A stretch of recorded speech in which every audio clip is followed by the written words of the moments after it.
တငါတဲ့ဖြစ်တဲ့ပေတလူကိုလည်းချီးမြှောက်ခြင်းတလို့တမားတော်ဖြစ်တဲ့အရှင်လုကာကိုလည်းချီးမြှောက်ခြင်းတလို့ပညာတတ်တဲ့ရှင်ပေါလုကိုလည်းချီးမြှောက်ခြင်းတာဖခင်ကအကုန်ချီးမြှောက်ခြင်းတာဒီထဲမှာဒီဂရီတွေအများကြီးရတယ်ဘွဲ့တွေအများကြီးရတဲ့လူတွေဖခင်ချီးမြှောက်ခြင်းနဲ့ချီလဲချီးမြှောက်နေတယ်တာရွတ်ချီးမြှောက်လို့ရအောင်ဖခင်ကဒီနေ့စကားပြောနေတာဖြစ်တယ်ဖခင်ထားတဲ့နေရာမှာနေလိုက်ကွယ်မာနကြီးတော့လေမဝင်ခံတော့ခံစားချက်ကိုဦးစားပေးလိုက်တာပေါ့နော်မာနကြီးလိုက်တဲ့မဝင်ခံဘာရလဲဆိုတော့လေကောင်းကြည့်မရတာပဲရှိတယ်ကောင်းတော့ဘာမှမရဘူးနော်ကဲရှင်ပေါလုကလေတငါတဲ့ဟိုသွားပြီးတော့ငါနေ့ထက်စားတက်တယ်ဆိုရင်ငါမဝင်ခံဘူးပြောရင်ဖျားသုံးလို့မရတာပဲရှိမယ်သူရမှာကတော့သူစိတ်ခံစားချက်ဦးစားပေးလိုက်ရင်သူရမှာကတော့သူစိတ်ကြိုက်တော့နေလို့ရမယ်ဒါပေမဲ့ဖျားဒီလောက်ကြီးသူ့အပြင်လူတွေကောင်းကြီးဖြစ်အောင်လုပ်လို့မရဘူးချီးမြှောက်ခံရတယ်ဆိုတာကလေယာရူးတက်ဖို့မဟုတ်ဘူးကွယ်ကို့အပြင်ဘလောက်ကောင်းကြီးဖြစ်တယ်လဲဘယ်သူတွေကောင်းကြီးဖြစ်လဲဆိုတာလေအခုဂျပန်မှာအလုပ်ထဲမှာဆိုင်ကောင်းဆိုလို့ရှိရင်ဆိုင်မှာအုပ်ချုပ်နေတဲ့သူဆိုလို့ရှိရင်20ကျော်လေးတွေများတယ်နော်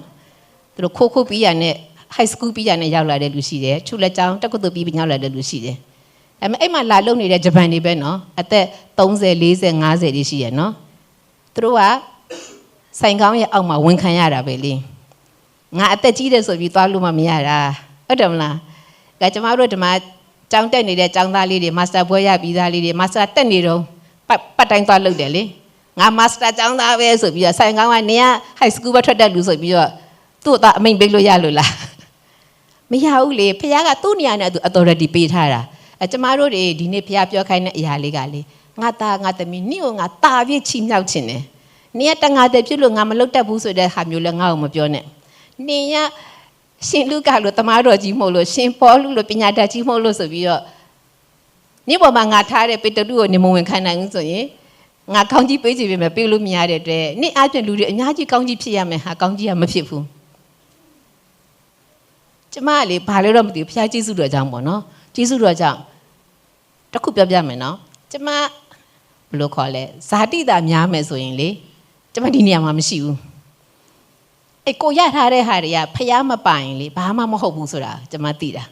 ာဒီနေ့ဖျားကဘာပြောခိုင်းလဲဆိုတော့ဒါဝါကြောက်ဖို့ပြောတာမဟုတ်ဘူးเนาะကျမကမြန်မာမှာဟိုပါလေ image မှာ honest စကန်ရမှာခွဲတယ်မလားခွဲတဲ့ခါမှာကျမ honest ဝင်သွားတော့ honest တက်လာတာပြီးတော့ UFM မှာဂျပန်စာကို full time တစ်နှစ်တက်ခဲ့တယ်ပြီးတော့ဂျပန်ရောက်တော့ဝါစဒတက္ကသိုလ်မှာ scholarship ရလို့ဝါစဒမှာတက်တယ်ပြီးတော့ဂျပန်မှာပဲ master ဘွဲရတယ်ပြီးတော့အလုံးမရလို့ចောင်းသားလှုပ်ဆိုင်ရင်းနဲ့ PhD ရသွားတ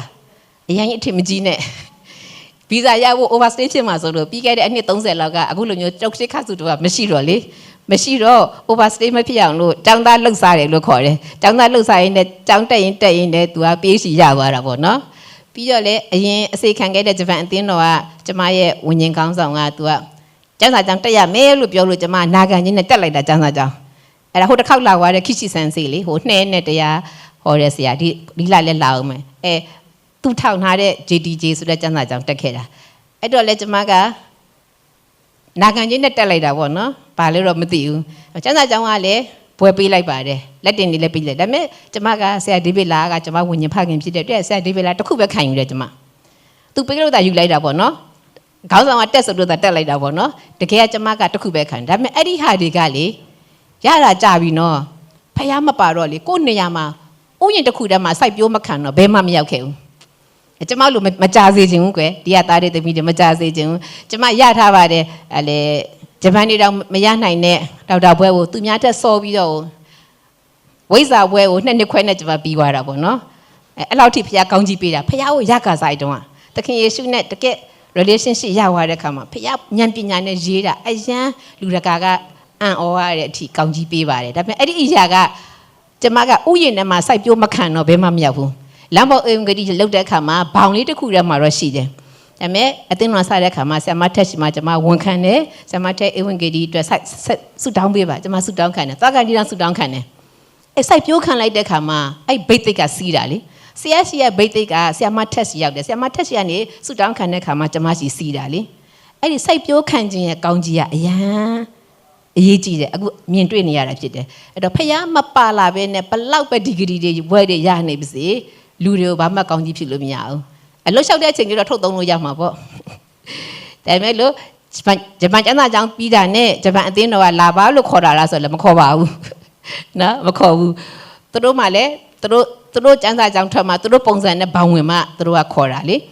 အရေးကြီးတာကအဲ့နေရာရတာတဲ့ယာတုရတာထက်ဖျားစိုက်ပြိုးခံခိုင်းတဲ့မြေကောင်းတဲ့မြေမှာစိုက်ပြိုးလို့ရှိရင်ဥယျာဉ်ထဲမှာဝင်လာတာဥယျာဉ်ထဲမှာဥယျာဉ်မှုရှိနေပြီပိုးစားနေတော့ပိုးတက်ပြီးမယ်မြေဩဇာလို့မြေဩဇာထည့်ပြီးတယ်ဂိုင်းနဲ့ခုတ်ဖို့လို့ရင်ခုတ်ပြီးတယ်အဲ့ဒီပြုစုခံရတဲ့အချိန်ကြမှာကျွန်မက2023မှာဆရာဒီမှာအသင်းတော်ဂျပန်မှာစတဲ့အချိန်မှာဆရာမထက်နဲ့အတူကျွန်မအတူတူအစီခံလာတဲ့ခါမှာဒီနေ့ဒီအချိန်မှာပေါ့နော်ဆရာမထက်နိုင်ငံတကာအရန်သွားရတယ်လေအမေရိကသွားလဲစင်ကာပူသွားလဲမလေးရှားသွားလဲဆိုတော့လေမရှိတိုင်းကျွန်မကဒီမှာဆရာမထက်ကလိုအပ်တာလေးကွက်လက်လေးဖြစ်ပေးခွင့်ရတာပေါ့နော်အဲ့ဒါကတကယ်ကောင်းကြီးဖြစ်တယ်ဒါကြောင့်မလို့ကျွန်မကိုယ်တိုင်ပြောခြင်းနဲ့ကိုယ်တိုင်လည်းဖះကိုအရန်ကြီးစုတင်တယ်ပြီးတော့ကျွန်မမလွတ်မြောက်သေးတဲ့ဟာရှိတော့ကျွန်မဆူတောင်းခံတယ်ဆရာကောကျွန်မကိုဆူတောင်းပေးပါဆရာကျော်ဆူတောင်းပေးပါကျူကျူသမီးဆူတောင်းပေးပါဆိုပြီးကျွန်မမလွတ်မြောက်သေးတဲ့အရာလဲလုံးဝလွတ်မြောက်သွားပြီဘာလို့ကျွန်မကစီကံတိကျတဲ့လူဆိုတော့လေကိုဖြစ်ချင်တဲ့ဆန္ဒနဲ့မကိုက်လို့ရှိရင်ညီတဲ့ချင်းအခုခံလိုက်ရတာလေကျွန်မဆုံးဖြတ်ချက်ချလိုက်တယ်ဆရာသခင်သမီးလုံးဝညီတဲ့ချင်းအခုမခံဘူးအဲ့ဒါကျွန်မနဲ့တူတဲ့သားတွေသမီးတွေအရန်များနေတော့လေဖះကကျွန်မချောင်းနဲ့ဟုတ်ပါတယ်လို့ကျွန်မတောင်းပန်ပါတယ်နော်ကျွန်မနဲ့တူတဲ့သားတွေသမီးတွေရှိနေတယ်ဒါဆိုရင်ဒီလိုဖြစ်ရမယ်ဒီလိုမလုပ်လို့ရှိရင်တို့ကိုစနီးတဲ့ကိုခင်မွန်းတဲ့ကိုတို့အလဲခေါ်လဲဟိုလိုခေါ်လဲမျက်နှာလေးနော်ကဲဘေးရလူပြုံးပြုံးလေးပြောကြည့်ပါဦးကျေးဇူးတင်တဲ့ခါမှာပြောတဲ့မျက်နှာလေးနဲ့လေတခုခုပေါ့ကွယ်ကိုမှတ်မိတဲ့ဟာလေးနဲ့ငါ့ကိုဆွဲခေါ်လာပြီလို့ကျေးဇူးတင်တယ်ပြောကြည့်ပါဦးပြုံးပြုံးလေးနဲ့ကဲဘလို့နေလဲအဲ့ချိန်မှာကြည့်လိုက်ပါဦးသူမျက်နှာလေးချောလိုက်ရင်ပြုံးနေတဲ့မျက်နှာလေးချောတယ်ကဲဒါဆိုရင်ကဲတငယ်ချင်းတွေရန်ဖြစ်တဲ့အချိန်ကလင်မယားတွေရန်ဖြစ်တဲ့အချိန်ပြောကြည့်ရအောင်ဆော့သားရမယ်ဆိုမှဖျားချောင်းသွားဖို့အရေးကိုဝုထိမပြီးဘူးကဲဒေါသထွက်ပြီးပြောကြည့်ပါမျက်နှာဘလို့နေလဲချောသေးလားမချောတော့ဘူးမျက်နှာကြီးမဲ့သွားတာလေအကျမသတိထားမိတယ်ဒီထဲမှာလေနာမည်တော့မပြောဘူးနော်အရန်ချော့တဲ့သမီးတယောက်ရှိတယ်ကျမနဲ့တွေ့တာဆိုတော့နော်2 နှစ်လောက်ရှိသွားပြီပေါ့နော်ပြီးခဲ့တဲ့2025မှာကျမမှတ်ယူတယ်ဒါလေစိတ်ဆိုးလို့ရှင်စကားပြောရင်လေအောက်က2 ခန့်အရှိကိုထွက်လာတော့လေကျမလေခတ်သမီးနဲ့ညနာအရန်ချောရတာနဲ့ဘာလို့အဲ့လိုအောက်က2 ခန့်အရှိထွက်နေရတာလဲအဲ့မဲ့မရင်းနှီးတော့မပြောနည်းနည်းရင်းနှီးတာတော့မှပြောလိုက်တယ်မှန်လေးကြည့်မှန်လေးပြလိုက်ပြီလေသမီးနောက်ဆိုလို့ရှင်လေစိတ်မဆိုးတော့ကိုမျက်နှာရုပ်တလောက်ဖျားချောလေးလုပ်ပေးထားတာကွယ်ဘာလို့ရုပ်ပြက်ခတ်မှာလဲဟုတ်မလားနေတဲ့ချင်းဘာလို့ခွခံအခုအဲ့သမီးလေအရန်ချောသွားပြီသူအဲ့လိုစိတ်မဆိုးတော့2 ခန့်ရှိမထွက်တော့အရန်ချောသွားတာသိတယ်နော်ကျမနာမည်မပြောအရန်ချောသွားပြီအဲ့ဒါလေကိုစိတ်ဆိုးလို့ရှိရင်လေဖုန်းလေးနဲ့ဖြစ်မှန်လေးကောက်ကြည့်လိုက်နော်မှန်လေးကောက်ကြည့်လိုက်အဲ့ဘာလဲဆိုတော့ငြိမ်သက်ခြင်းအခိုးခံလိုက်ရရင်အဲ့တနေ့ကအလဟတ်ဖြစ်သွားတာဖြစ်တယ်ကျမတို့ဖေကအဲ့ဒါနဲ့တုံတင်တာဖြစ်တယ်ဟုတ်တယ်ကျမကစီကန်းရှိတာကြိုက်တယ်အချိန်ကိုတိတိကျကျအကျိုးရှိအောင်သုံးတာကြိုက်တယ်ဒါပေမဲ့လို့အဲ့ဒါမဖြစ်လာလို့ညီသက်ချင်းအခိုးခံလိုက်ရတော့ညီသက်ချင်းပျောက်သွားတဲ့အခါမှာဖះဖွင့်ပြခြင်းကပျောက်သွားပြီလေဆိုတော့တနေ့ဘာလို့မဖះနှိုးစော်တန်အာယုံမဆိုင်နိုင်တော့ဘူးလေအကျမဖះသခင်တမီးဟုတ်ပြီဆုံးဖြတ်ချက်ချလိုက်ပြီဝိညာဉ်တော်ဖះတမီးဖြစ်ချင်တာထက်ကိုဖြစ်ချင်တာအဲ့ဒါတကယ်ကလေ self center ဖြစ်တယ် God center မဖြစ်နေဘူးကောင်းတယ်လို့ပါလေးလှည့်တာနော်ဒါပေမဲ့စီကံလုံးဝမရှိဘဲနဲ့အမြဲတမ်းအချိန်ကိုအလဟတ်သက်လုပ်တာလဲဒါလဲတကယ်ကတော့မကောင်းပါဘူးဒါပေမဲ့အဲ့ဒီဟာကြောင့်ကိုယ်ဖျားပေးထားတဲ့သခင်ဆိုငြိမ်သက်ခြင်းပေးခဲ့တယ်ထားခဲ့တယ်ဘာလို့အခိုးခံမှာလဲဒီမှာဆုံးဖြတ်ချက်ချလိုက်တယ်ကိုတော့ပေးခဲ့တဲ့ငြိမ်သက်ခြင်းကိုဒီအရာနဲ့အခိုးမခံဘူးသမီးက self center ကနေ God center ဖြစ်ပြီးလို့ဝန်ခံတယ် God center ဆိုတာထက်တစ်ဖက်သားနေရာမှာသမီးနေကြည့်မယ်တစ်ဖက်သားနေရာမှာနေကြည့်မယ်နော်ဥပမာပေါ့အသေးစိတ်တော့မပြောတော့ပါဘူးကိုဖြစ်ချင်တာတော့မှန်ပါတယ်ပြောလိုက်ရင်မှန်လားဆိုတော့မှန်တယ်ကွဒါပေမဲ့လို့အဲ့ဒါထက်သူ့နေရာမှာနေကြည့်တော့လေသူလဲသူ့ဘက်ကနေဒီလိုလေးရှိတာသဘောပေါက်သွားတယ်လေအခါမှာတစ်ဖက်သားနေရာမှာနေကြည့်လိုက်ပါကိုရဲ့ခင်မွန်းတဲ့နေရာမှာကိုနေကြည့်လိုက်ကိုဇနီးတဲ့နေရာမှာကိုနေကြည့်လိုက်အခါကြလို့ရှင်ဝိညာဉ်တော်ဖျားကျမရဲ့ယောက်ျားကိုကျွန်တော်ရဲ့ဇနီးကိုကျွန်တော်ဖြစ်ချင်တယ်ဆိုတာထက်ကျွန်တော်ဖြစ်ချင်တာကိုဖျားကိုပြောလိုက်ပြီနော်ဖျားသူ့ကိုဘာဖြစ်စေချင်လဲကျွန်တော်ကဘာဖြစ်စေချင်လဲသူ့ကိုဘာဖြစ်ကိုရဖြစ်စေချင်တဲ့အတိုင်းသူ့ထဲမှာဖြစ်စေပါကိုရဖြစ်စေချင်တဲ့ကျမထဲမှာဖြစ်စေပါအဲ့ဆိုရင်ညီသွားပြီလေကျမတို့ဒီမှာဥယျာဉ်ထဲမှာစိုက်ပျိုးခံပြီနော်အပင်တွေက ပိန်နဲ့ပင်ဆိုရင်ပိန်နဲ့ပင်လျောက်တရက်ပင်ဆိုတရက်ပင်လျောက်စပီးပင်ဆိုစပီးပင်လျောက်မတူဘူးကာလတွေလောက်ရတာလေအဲ့တော့ဝိညာဉ်တော်ဖခင်သူတို့ကိုပြုစုပေးပါသူတို့ကိုဖခင်ဖြစ်စေချင်တဲ့ပုံစံဖြစ်ပေးပါအဲ့တော့မန်ဘာအနေနဲ့ဆက်ကပ်လိုက်တဲ့ခါမှာဘာဖြစ်လာလဲဆိုတော့ဥယျာဉ်ထဲကိုရောက်လာတာဖြစ်တယ်ဥယျာဉ်ထဲလာတဲ့ခါမှာသူတို့ရောက်ရမယ့်ပန်းနိုင်ကိုဝိညာဉ်တော်ဖခင်ပို့ပေးမှာဖြစ်တယ်အခုကျမတို့အိုမိုသက်ဆန်းတို့မှာဆက်ကပ်တဲ့သူကဆရာမထက်ရဲ့ကျမရဲ့ဆရာကောရဲ့စောမစ်ထူရဲ့ရှိတယ်နော်ဖခင်ကအချိန်တန်လာတော့ကျမတို့ရောက်တဲ့နေရာကျမတို့ရောက်တဲ့နေရာကိုပို့ပေးနေတာဆက်သွားအောင်ပါကျမတို့က spiritual journey ကိုဖြတ်နေတာဖြစ်တယ်ပြီးတော့6လပိုင်းမှာဆရာ2025 6လပိုင်းเนาะအဲ့တုန်းကကျတော့အများကြီးပဲပါတယ်เนาะအကုန်မဆန်ပါတယ်သမီးပါတယ်သမီးဧပြီပါတယ်ကိုပါစအများကြီးပဲကွယ်2K for တို့ကိုဒေးဗစ်တို့မတ်ထက်ကျူတို့အများကြီးပဲပါတယ်အစမကွမ်ကွမ်တို့အိုမိုသက်ဆန်တို့မှာเนาะအဲ့မှာစက်ကပ်ပေးလိုက်တဲ့ခါမှာအခုကြည့်လိုက်တဲ့ခါမှာဖခင်ကလေတကယ်အသီးတွေဖြစ်စင်နေတာဒီနေ့စက်ကပ်မဲ့သူတွေလည်းကျမတို့ကမန်ဘာအဖြစ်စက်ကပ်ပေးလိုက်တာဝိညာဉ်တော်ဖခင်ကပြုစုတဲ့ခါမှာသူရောက်ရမယ့်ပန်းတိုင်ကိုဖခင်ပို့ပေးမှဖြစ်တယ်ရောက်ရမယ့်ပန်းတိုင်ကဘာလဲဆိုတော့တယောက်စီအတိုင်းတော့ဖခင်ပြင်ဆင်ထားတဲ့ကောင်းကြီးတွေရှိတဲ့နေရာဖြစ်တယ်တင်အားဖြင့်လူအများကောင်းကြီးဖြစ်မှာဖြစ်တယ်နိုင်ငံတော်ကောင်းကြီးဖြစ်မှာဖြစ်တယ်နိုင်ငံတကာလူမျိုးတကာကောင်းကြီးဖြစ်မှာဖြစ်တယ်အဲ့အတွက်ဘာပဲလို့လဲနာခံခြင်းဖြစ်တယ်ဥယျာဉ်မှုကဒါတလို့လှုပ်ဆိုတာဥယျာဉ်မှုငါ့ကိုလာမလုပ်ပေးနဲ့ငါ့ကိုမြေဩဇာလာမထည့်ပေးနဲ့ငါ့ကိုရေမလောင်းပေးမဲ့ပြောလို့မရဘူးလေဥယျာဉ်မှုကသူအကောင်းဆုံးလုပ်ပေးမှာလေအဲ့တော့နာခံတဲ့ခါမှာမြင်ရတဲ့ခေါင်းဆောင်ရှိမယ်မြင်ရတဲ့ခေါင်းဆောင်ကိုနာခံမယ်ဒါဆိုလို့ရှိရင်ကျမတို့ကျမ်းစာနဲ့ကြည်ရအောင်အဲ့တော့ဖခင်ကလေအလုတ်တွေစက်ကပ်လိုက်ပြီးငါဘယ်နေရာမှာဘာလုပ်ရမလဲလုပ်ဖို့ရင်မစင်စားပါနဲ့အဲ့ဒါကျမတို့115-22ကိုကြည်ရအောင်115-22မှာဖခင်ကလေသူ့ရဲ့အလိုတော်ကိုနာခံတာကိုအားရတယ်တဲ့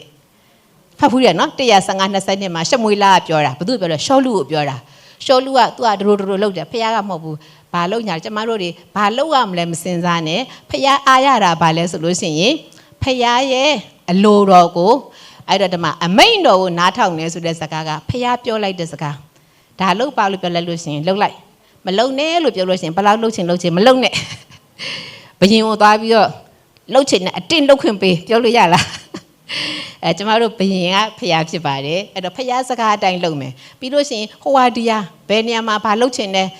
အမျိုးမျိုးရှိပါလိမ့်မယ်ကိုစက်ကတ်ချင်တဲ့ကဏ္ဍတွေလေဖျားကအချိန်မတန်သေးလို့မခိုင်းရင်လည်းအတင်းမလုပ်နဲ့ဖျားလိုတာကဘာလဲဆိုရင်အလိုတော်သို့လိုက်ခြင်းသည်ရစ်မျိုးထက်သာ၍ကောင်းနေတဲ့အလိုတော်ဆိုတာကဖျားရဲ့အလိုတော်ဖြစ်တယ်ကိုယ့်ရဲ့ခံစားချက်ကဖျားအတွက်လုပ်တာပဲလေကောင်းတာပဲလေဆိုပြီးတော့အတင်းဖခင်အချိန်မတန်သေးလို့မခိုင်းရင်လည်းမလုပ်သေးဘူးအလိုတော်တို့လိုက်တယ်ဆိုတော့ဖခင်ရဲ့အလိုတော်ကပါလေဖခင်ကကိုယ့်အပြင်လူမျိုးတကာကောင်းကြီးဖြစ်စေတယ်အာဗြဟံကဲ့သို့ personal blessing national blessing international blessing ဖြစ်တယ်အဲ့တော့ဆရာမထက်ကကောင်းကြီးဖြစ်တယ်ဆရာမထက်အပြင်ဆရာမထက်ရဲ့နိုင်ငံကောင်းကြီးဖြစ်မယ်ဆရာမထက်အပြင်စကြဝဠာတစ်ခုလုံးလူမျိုးတကာကောင်းကြီးဖြစ်ရမယ်အဲ့တိုင်းပဲကျမလည်းဒီတိုင်းပဲတရားသားသမီးရဲ့ရောက်စီတိုင်းနဲ့အဲ့တိုင်းမှာကျမတို့ဝิญဉ္ဖခင်ကိုကြည့်လိုက်ဝิญဉ္ဖခင်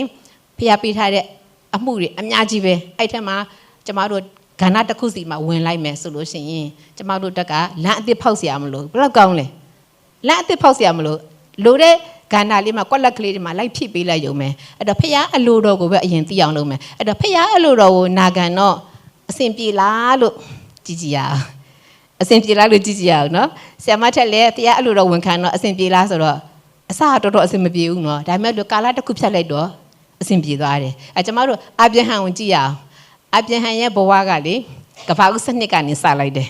ကဘာဦးစနစ်ကနေအာဗြဟံအသက်တာစလိုက်ပြီးတော့အာဗြဟံကကဘာဦး25လဲရောက်သွားတော့အသက်185မှာအနိစ္စရောက်သွားတယ်သူဖြတ်ခဲ့တဲ့ဟာတွေကြည့်လိုက်လို့ပါအောင်ဖះကိုနာခံတဲ့ခါမှာအကုန်အဆင်ပြေခဲ့လားထွက်လိုက်တာနဲ့ဟိုလဲရောက်တော့အစာခေါင်းပါတယ်အလွန်ခေါင်းပါတာတဲ့အလွန်ခေါင်းပါတော့သူ့အစီအစဉ်နဲ့သူခါတယ်အီဂျစ်ပြည်သွားမယ်သွားအီဂျစ်အဂိုထုတ်ပြည်နားလဲရောက်တော့ဟာအဲ့နိုင်ငံကမိမချော့ချော့တွေ့ရင်ယောက်ျားကိုတက်ပြီးယူတာဆိုတော့ငါတော့သွားပြီထွက်တုံးကတော့ तू မသိဘူးနော်အစာရှိတဲ့နေရာသွားမယ်သွားတော့ကမသိဘူးကျမတို့လည်းရှိပါတယ် plan နေဆွဲဂျပန်သွားမယ်ဘာလို့စိုက်ပျိုးရေးပဲဖြစ်ဖြစ်ဘာပဲဖြစ်ဖြစ်တကယ်လည်းရောက်တော့ဟာအဲ့လိုမှသိရင်ဒီဟာမလာပါဘူးဆိုအဲ့တော့အာဗြဟံမှာလည်းတွေ့ရပါတယ်အများကြီးတွေ့ရတယ်နော်ပြီးတော့ဘာထက်တွေ့ရသေးလဲကဘာဦး22ရောက်သွားတော့ဣဇက်ကိုပူဇော်ပါတဲ့ တခါဣဇက်ကိုပူဇော်ရတဲ့ဟာတွေ့ရပြန်တယ်ပြီးတော့အဲ့အရှိမလည်းဟာဂရနဲ့စာရာကကလေးယူဆိုတော့ယူပြန်ရောပြီးတော့ဟာဂရနဲ့စာရာနဲ့အစင်မပြေတော့သူ့မှာနှစ်ယောက်ကြားမှာခက်ပြီလေစာရာကဟာဂရကိုမောင်းထုတ်ဆိုတော့မောင်းထုတ်ရပြီလေပြီးတော့ဣရှမေလနဲ့သူ့သားဣဇက်နဲ့ကဣရှမေလကဆယ်ရီတော့စာရာကဣရှမေလကိုမောင်းထုတ်ကန်တော့သူခက်ပြီလေသူ့သားပဲလေအာဗြဟံနဲ့တော်တော်စိတ်ညစ်စရာတွေအများကြီးဖြစ်ရပါတယ်ဒါပေမဲ့လို့သူ့ရဲ့နာခံခြင်းအဆုံးမှာဘာရသွားလဲဆိုတော့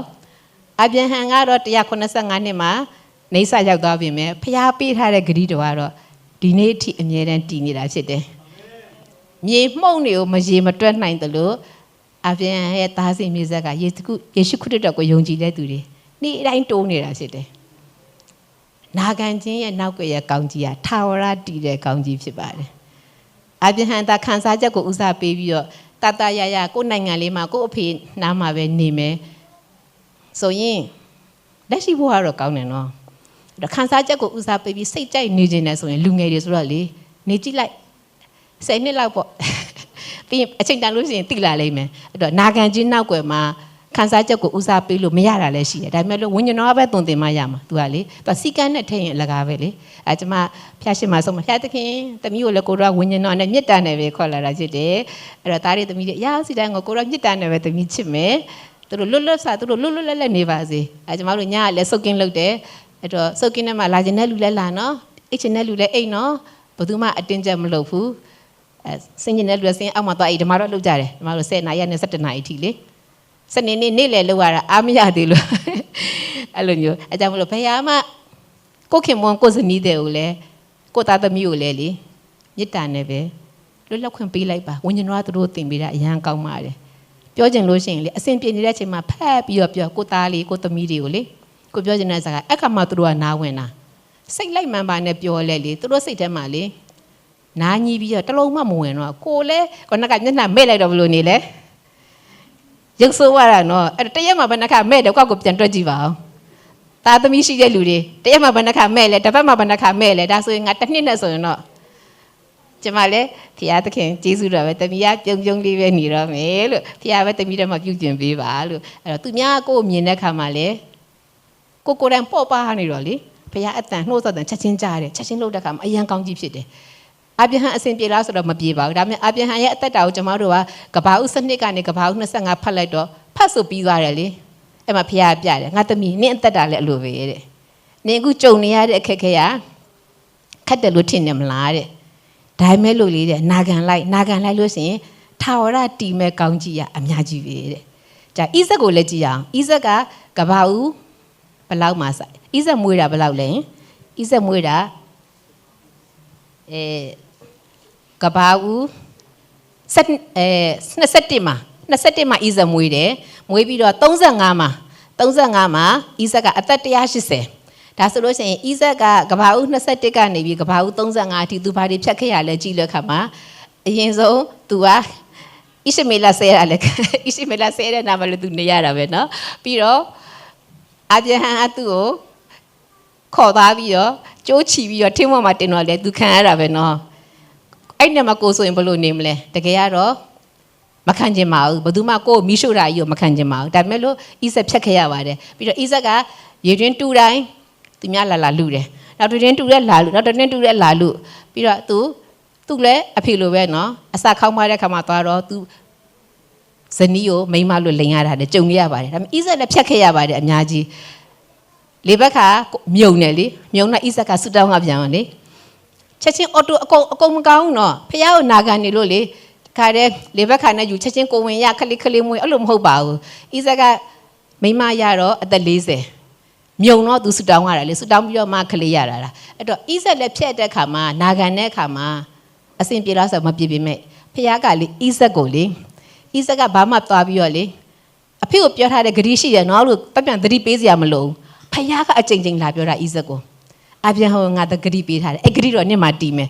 အချိန်ချင်းလာပြောတာ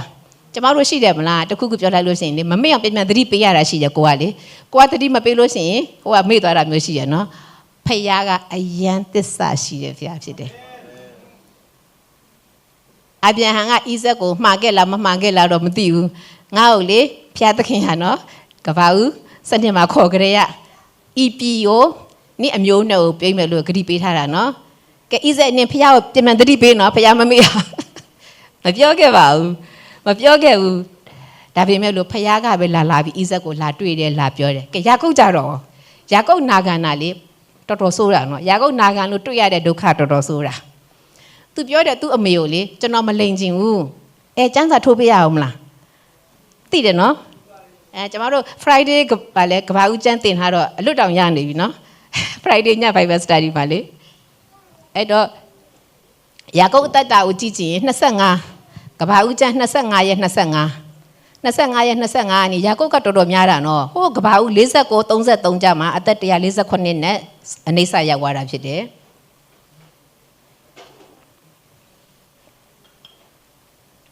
သူ့အမေကိုသူပြောပါတယ်ကျွန်တော်လိန်လိုက်လို့အဖေသိသွားလို့ရှိရင်ကျွန်တော်ကောင်းကြီးမရပဲနဲ့အကျိန်ခံရမှာဆိုလို့ तू မသွားချင်ပါဘူးပြောပြင်မဲ့အမေကဖះပြောထားတဲ့စကားပြည့်စုံဖို့တဲ့လုပ်ပေးတာဖြစ်တယ်အဲ့ခါမှာ तू နာခံလိုက်တော့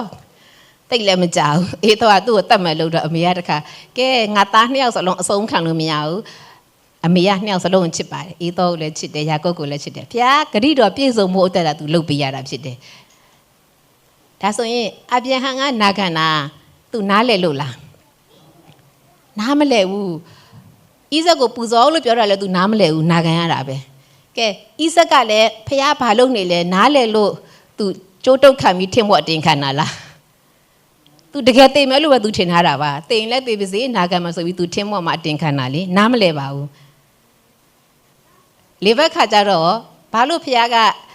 အကြီးကိုအငယ်မှာကြုံခံရမယ်လို့ပြောတယ်လေဘက်ကနားလဲလို့လားနားမလဲပဲနဲ့ဖះအကြံစီပြေဆုံးအောင်လို့သူလုပ်ပေးတာနော်ဒါဆိုလို့ရှိရင်ယာကုပ်ကြတော့သူ့အမေပြောလို့သူ့အမေအတိုင်းသူနာခံတော့သူအိမ်မှာနေလို့မရပါနဲ့ထွက်ပြေးရတော့ဦးလေးရှိမှသွားနေရတယ်ဦးလေးရှိမှရောက်သွားတော့သူကလေအကုန်ရင်ဖွင့်ပလိုက်တာအဲ့ရတဲ့သင်္ကန်းစာကျမရသွားတယ်မလို့အဖက်နဲ့လေအကုန်မပြောနဲ့သူအကုန်ရင်ဖွင့်လိုက်တော့ဦးလေးကယာကုပ်ရဲ့အားနဲ့ချက်သိသွားပြီလေသူ့လက်ထက်ရောက်သွားပြီမလို့အဖက်နဲ့အကုန်ပြောလိုက်တာပြီးလို့ရှိရင်ဖတ်ကြည့်ကဘာဦးတစ်ကနေ90ဖက်အကျဉ်းချင်းဖက်အရန်ကောင်းတယ်ကွယ်သင်္ကန်းစာတွေအများကြီးပဲဒီမှာပြောရင်အချိန်မလောက်မှဆိုလို့နော်အဲ့တော့နာခံတော့ကောင်းလားဆိုတော့အနောက်မှာအစင်မပြေတာတွေရှိပြီယာကုပ်ကကဘာဦး49 33ရောက်သွားတော့148ရောက်သွားပြီအသက်သူဆုံးသွားတယ်ဒါပေမဲ့လို့ယာကုပ်အပြင်8တေလာ12မျိုးထွက်လာတာဖြစ်တယ်ကဲဒါဆိုရင်အခုဖတ်လိုက်တယ်နော်သူတို့အကြောင်းအရာလေးတွေခဏလေးပဲပြီးသွားတာလေကျမတို့ဘဝလည်းပြီးသွားလို့သူများဖတ်လို့ရှိရင်ခဏလေးပဲပြီးသွားမှာနော်ဒါပေမဲ့အရေးကြီးတာကဒီနေ့ဒီအချိန်မှာကျတော့ပြဿနာနဲ့ကြုံနေရတဲ့ခါမှာလေတော်တော်မလွယ်ဘူးနော်တော်တော်မလွယ်ဘူးဗီဇာကိစ္စကြောင့်မလွယ်တာလို့အမျိုးမျိုးပဲရှိတယ်ကွယ်အမျိုးမျိုးအလုပ်ထဲမှာအော်ခံရတာလို့အနိုင်ကျင့်ခံရတာလို့ရှိပါတယ်မခံစားနိုင်လောက်တဲ့ဟာတွေအများကြီးရှိတယ်ဒါဆိုရင်အဗျဟန်လည်းဖះကိုနာခံတော့အကုန်အဆင်ပြေလားဆိုတော့မပြေပြင်မဲ့ဖះအကြံစီပြေဆုံးသွားတယ်နာခံခြင်းအဖြစ်ရတဲ့အဗျဟန်ရဲ့ထာဝရကာလနဲ့ဆိုင်တဲ့ကောင်းကြီးဣဇက်ကနာခံခြင်းအဖြစ်ရတဲ့ထာဝရကာလနဲ့ဆိုင်တဲ့ကောင်းကြီးယာကုပ်ရဲ့နာခံခြင်းအဖြစ်ရတဲ့ထာဝရကာလနဲ့ဆိုင်တဲ့ကောင်းကြီးအဲ့ဒီကောင်းကြီးတွေကိုကျမတို့ဘာနဲ့ကြည့်မလဲဆိုတော့နှစ်ကော4:19ကိုထိုးပေးပါလားနှစ်ကော4:19မှာဘာပဲလားဆိုတော့ကျမတို့ဒီဒုက္ခဆင်းရဲတွေရတဲ့နေဆထာဝရဘုံအသေးကိုဖြစ်စေတယ်တဲ့အဲ့စကားလေးကိုတစ်လုံးထဲမှာဆွဲသွားပါအခုငါဘာနဲ့ကြုံနေရလဲစနေတနင်္ဂနွေအလုံးမလို့ဖះအတွက်စက်ကတ်ထားလို့ဘာတွေအခက်ခဲကြုံနေတယ်လဲဒါပေမဲ့အဲ့ဒုက္ခဆင်းရဲကတင့်ကိုဘာဖြစ်စေမလဲဆိုလို့ရှိရင်ဒါတွေကခဏပဲဖြစ်တယ်တဲ့နော်ခဏပဲဖြစ်တယ်တဲ့အနောက်ပိုင်းလေးကိုကြည့်မယ်နော်ယခုခံရပြီးပေါ်ပါသောဆင်းရဲခြင်းအဲ့ဒီဆင်းရဲခြင်းကပေါ့တယ်တဲ့အဲ့ဒါကဘာလဲဆိုလို့ရှိရင်တမီမြန်မာတဖြူလည်းထိုးလိုက်အဲ့ဆိုရင်အကုန်ပါလာလိမ့်မယ်အတိုင်းထက်အလွန်ကြီးမြတ်လေးလံတဲ့နေဆထာဝရဘုံအသေးကိုဖြစ်စေတယ်ကျမတို့အဗျဟန်ခံရတဲ့ဒုက္ခဣဇက်ခံရတဲ့ခေါ်တာယာကုပ်ခံရတဲ့ဒုက္ခအခုကျမတို့ဒီခိတိကာလကြတော့ဒီခိတိကာလရဲ့ဒုက္ခပေါ့နော်ဘာဖြစ်စေလဲဆိုအဲ့ဒုက္ခဆင်းရဲကအတိုင်းထက်အလွန်ကြီးမြတ်လေးလံသောနေဆထာဝရဘုံအသေးကိုငါတို့ဖို့ဖြစ်စေတယ်တဲ့သခင်ယေရှုကလည်း no cross no crown အဲ့ဒါနော်ကျမတို့ကျေးဇူးတော်ကာလဆိုတော့လေသခင်ယေရှုတော့ကျမတို့ဒီ cross တွေမဖြတ်ရပါဘူးဒါပေမဲ့လို့သခင်ယေရှုကိုယုံနာနဲ့ကျမတို့ကဖြောက်မှတ်ခြင်းနဲ့အပိုင်ရတယ်တော်ဆက်ခြင်းနဲ့ရောက်သွားတာနော်တကယ်ဟိုးကောင်းကြီးတွေမှာအများကြီးပဲအဲ့ခေတ်လောက်ကျမတို့ဓမ္မဟောင်းခေတ်လောက်တော့ဒုက္ခမရှိပါဘူးဒီတေးသေးလေးကိုစာတန်ကအကြီးလို့လာပြပြီးစိတ်ဆင်းရအောင်လုပ်လို့ရှိရင်ကျမတို့ငြိမ်သက်ခြင်းအခိုးခံရရင်ဘာဖြစ်လဲဆိုတော့တရက်ကို အလဟတ်အချိန်ကုန်သွားပြီသူကနှစ်မျိုးရှိတယ်ကွအားရောက်အောင်လုပ်တယ်အားရောက်အောင်လုပ်တယ်အခြေအနေတွေပြပြီးတော့လေပြီးရင်ကိုဖြစ်ချင်တဲ့စန္ဒမဖြစ်ရလို့စိတ်လို့မကြတာစိတ်လို့မကြအမေဆိုလို့ရှင်သားတွေကိုသမီးတွေကိုကျွေးချင်တယ်ကွချက်ထားတယ်မစားလို့ဒေါသထွက်တာလေမစားလို့တော့လိုက်ခုန်တယ်မစားဘူးလေအဲ့ဒါဒေါသထွက်တဲ့မျိုးအဲ့လိုမျိုးပေါ့ကိုယ့်ရဲ့စေတနာကကိုယ့်ရဲ့ညီတဲ့ချင်းကိုခိုးလာတဲ့အထီတော့အခိုးမခံနဲ့ဘုရားလက်ထက်အလိုက်ဝိညာဉ်တော်ဘုရားဒီသားသမီးကိုစားခြင်းနဲ့စိတ်ဘုရားထည့်ပေးပါသူ့နေရာမှာနေကြည့်မယ်သူဘာဆိုရင်စားခြင်းမလဲကိုလိုဘလို့လှုပ်ပေးရင်စားခြင်းမလဲဝိညာဉ်တော်မေးကြည့်လိုက်ဉာဏ်ပညာပေးလိုက်မယ်ဝိညာဉ်တော်ပြောတဲ့အတိုင်းလှုပ်ပေးလိုက်ညီတဲ့ချင်းကိုဘာနဲ့မှခိုးမခံနဲ့ကွာညီတဲ့ချင်းအခိုးခံရလို့ရှိရင်ဒီနေ့ဒီအချိန်ကပြန်မရဘူးမနေ့တုန်းကအချိန်ပြန်ယူလို့မရဘူးလေပတ်စံနဲ့ပြန်ဝယ်လို့မရဘူးအဲ့တော့မနေ့ဖန်အတွက်လည်းကြိုပြီးစိတ်မပူနဲ့အရေးကြီးတာကဒီနေ့ဒီချိန်မှာဖခင်ဘာလုပ်ခိုင်းလဲကျမတို့နော်115 22မှာဖခင်ရဲ့အလိုတော်ကိုနာခံခြင်းကဖခင်ကအာရရတဲ့ဆိုတော့ဖခင်ရဲ့အလိုတော်ဒီ115 22ကိုနှလုံးထဲမှာသွင်းတာဖခင်ရဲ့အလိုတော်နေ့တိုင်းအဲ့ဒါပဲရှာဖခင်ရဲ့အလိုကဘာလဲဆိုရင်သူ့နှိုးစော်တန်လေးကျမတို့ကြားလို့ရှိရင်တိသွားလို့အယမင်္ဂလာရှိတာလေအဲဆိုလို့ရှိရင်ကျမဓမ္မသစ်မှာကြည့်မယ်ပါလာသေးလားဒီထိဓမ္မဟောင်းအရန်မဖတ်ထားလို့မသိမှာဆိုလို့ဓမ္မသစ်ဆိုတော့အရန်သိတယ်လေဓမ္မသစ်မှာဒုက္ခတွေကြုံရတဲ့သူတွေနာခံကျင့်ကြဒုက္ခကြုံရတာပြောမယ်ရှင်ပတလူကိုဖခင်ကဖခင်ရဲ့ကဲတင်ခြင်းကိုဝေငှဖို့ခံအပ်ခဲ့တယ်ရှင်ပေတလူနာခံတယ်နော်ရှင်ပေတလူခံရတဲ့ဒုက္ခတွေနည်းနည်းစီကြည့်ရအောင်နော်ထောင်ထဲထည့်တာလည်းသိတယ်နော်အရိုက်ခံရတာလည်းသိတယ်နော်အဲ့တော့ရှင်ပေတလူခံရတာကတမန်တော်၄မှာကြည့်မယ်တမန်တော်၄မှာသူအချုပ်ထဲကိုထည့်ခံရတယ်ပြီးတော့တမန်တော်9မှာလည်းထောင်ထဲမှာအထက်ခံရတယ်ပြီးတော့တမန်တော်12ရောက်သွားတော့ပိုဆိုးသွားပြီဟေရုမင်းကြီးကပေတလူကိုထောင်ထဲမှာထည့်ပြီးတော့တတ်ဖို့တောင်စီစဉ်တာနော်တတ်ဖို့တောင်စီစဉ်တာ